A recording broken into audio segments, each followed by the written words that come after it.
Remember I told you that Child Protective Services, or the Department of Family Services is what they call it in Miami and Los Angeles, would be seeking to talk to Sean Combs. Now, as we understand it, is that they have interviewed the twins.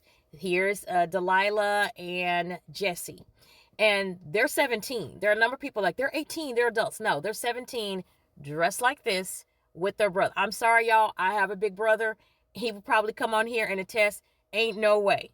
There's no way. I might have been somewhere 17 dressed like that. I wasn't. I might would have tried to do it, but he wouldn't have had it. I'm sorry, my brother would not have had it. But here he is posting a picture with him. Now we're going to get to him. Now, what we've learned is that they did talk with Delilah and Jesse. And what some people are saying, and I'm very, very, very hopeful, as having been a fan and supporter of Kim Porter and in their age group, because y'all know I grew up around that, and I did work in television news for over 30 years. So there were times when I was on the red carpet the same time they were. Now, I ain't gonna say that I talked to them or nothing, but there was the same time, and she would at least acknowledge me, where Sean Combs would look at me and realize that I wasn't a hoe, and then he would just give me a dirty look or treat me like I was dead and go over to the white people and go to interviews with them. So in any case, what they're saying is that these girls have gotten old enough and that they are speaking, and that they were the ones that went to Cassie. Because y'all know I've been saying that either they're complicit or they brainwashed. I don't know, or they are standing up for their mother. They're old enough now. And so it appears that it's quite possible that they are the ones that talked with Cassie and gave her the strength to come forward, because as they've gotten older, they've realized that he has fooled them, that Sean Combs has been being dishonest with them.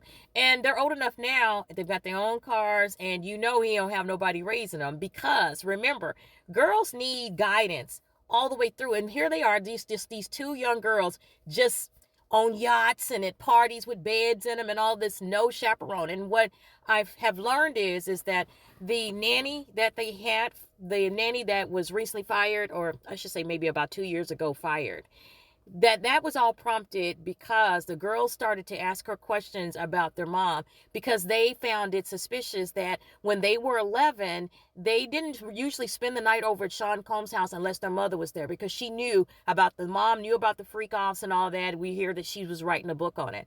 And so apparently they got up and started asking questions about why did they have to leave that night, because their mom was sick and they were there, had been laying in the bed with her while she was sick. 11-year-old girls like to take care of anything, especially their mama. And they thought it to be odd that a car showed up and whisked them away without any clothes or anything. They didn't get a chance to pack an overnight bag or anything like that. They're like, oh, we got clothes at the house for you. And they took them away. And then all of the people that work in the home and over in the mansion that Kim Porter was staying at, they all had the night off. So she just went over there and just went in the bathroom and just laid in there and died by herself. And allegedly, Sean Combs says that the last thing she told him was, take care of my babies. But he can go and get cars and blow up folks' cars, allegedly. But he couldn't get a car to go over there to pick her up and take her to the hospital, or get an ambulance, or get the Hollywood doctor to come in there to make sure she didn't. She just, well, I'm just going to die from the flu. So go take my kids and I'm just going to lay over here and die by myself, like animals do. When they're getting ready to die, they go off by themselves. Kim Porter was no animal. She was treated like one. So when this nanny left, the girls had gotten about 14. And you know how when you get like 14 and stuff, and they didn't want her telling them what to do, they were already driving and stuff. They didn't have their cars yet. They got them a few months later, but they were getting their permit and stuff. And so you know how Sean Combs is. He's letting them do whatever, because obviously people that let their daughters go out like this and wear lingerie to their 16th birthday party, you really don't have a father figure guiding you, right? You're probably a part of all these allegations that they have going on, and probably the victim of that. So it sounds like that when these girls got around 14, they wanted to be able to do whatever the hell they wanted to do. And the nanny, some say it's Kim Porter's niece, some say, she's a goddaughter, whoever this woman was that was taking care of them, who had been with them since they were babies. All of a sudden, the girls started complaining about her and saying things about her. And they were asking her questions. And sounds like she was answering questions. They were then telling Sean Combs about it. Then Sean Combs came back. And it was two reasons. One, the girls was 14 and they didn't want nobody watching them no more. They felt like we Sean Combs kids, and we worldly. They didn't feel they needed anybody guiding them, because she would be telling them they couldn't dress like that. Y'all notice as soon as she left, they started dressing like this, right? They wasn't dressing like this. And you notice they always got that white nail polish. Y'all want to talk about the white nail polish? Go to the videos over there.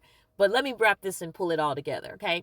So it sounds like that they started to, as they got 17, started researching, asking questions, and people have been in their ear talking to them. I know people think that Kamora Lee has them. She does not have. They're 17 years old. These in Hollywood and being Sean Combs' kids, these are two worldly girls. They know more than I do about that lifestyle. They know, they much wiser than we are. Voila, right? With your brothers and fathers letting you wear this and letting you wear lingerie to your 16th birthday party. Okay, with grown men there walking around, which shouldn't have been at their party, no way, right? So, in any case, they have started, and once they got to be 17, they really are grown. And so they started doing their own research, and they now are suspicious and wondering, why did we have to leave that night?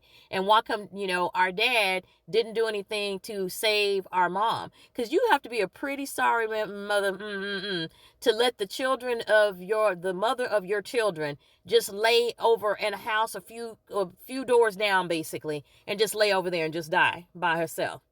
Can you imagine the pain and the suffering and the fear that she had if she just laid over there and died from the flu? Which most of us don't believe that. So these girls are cooperating with the federal authorities, reportedly. They were the ones that talked to Cassie and got her to get the courage to speak up. She's not that much older than them, right? And she was a kid whenever he was with her, and they were children too. So they have a good relationship with her. They saw how he treated her, and they started to see how he was treating others. And I think that they have become suspicious of, and quite possibly might be victims of Sean Combs as well. Y'all have to think about it. A man that forces men, requires men to get down on their knees before him and do things to him. What do you think that he would do? A man that their mother made her sit and participate in him doing all types of things to children, animals, and everything else. What do you think he thinks about these? These are just, he said their mother was their muse. So what are they to him? And no, Kamora Lee does not have these girls. They grown. They don't, and Sean Combs don't like her anyway. So he definitely, and know that she suspect that he took their mother's life. Do you really think that he's going to let her have any type of custody of them or just be taking them off? They older now. We start seeing them over there, but they ain't been with her since when they were younger. Did we see them with Kamora Lee? No. We see them now that they're old enough to get in their cars and go over there. Now we see them over there with her son sometimes and over at her home. But before they were grown and could get out there and got 17, they wasn't with her. And also there are people that say that their brother Quincy is raising them. Quincy ain't raising them. And also you have to realize is that Quincy is a part of this and he's complicit as well. And I'm very sure that he's going to be listed in some of these lawsuits too. I mean, did y'all see the last Christmas card that they had? He still be sitting around with his almost near 40 self, beyond grown man in pajamas, sitting around with Sean Combs kids and babies that he's got, all these mixed match kids he got there. And he's standing up there, even though he's not his son, he's standing up there with them like he's a damn kid. Like, who 40 years old be standing around every year in a Christmas photo? These Sean Combs kids. They ain't no kids. Those some grown-ass men that, and as we can see with Christopher, that are being named in these allegations. Because what would make Quincy just so much of a better person that you got all this debauchery going on with your father co-signing it and being a part of it? Your daddy walking around with no clothes on, women walking around with no clothes on before you and your little sisters. Then why wouldn't you be a part of it? Quincy's just somehow just different. So it sounds like that these girls may have been victimized in the trafficking. I'm sorry to say that. And it sounds like that they are speaking up and they are cooperating and they have their own video as well. So let's just hope that this is the correct reporting, because these are allegations. These are what people are alleging, that people that are close to the case. And as I told you guys, having been a journalist for over 30 years, there have been people that have been hitting me up and giving me information. They said, no, these girls are not complicit. These girls are taking up for their mom. They know what happened.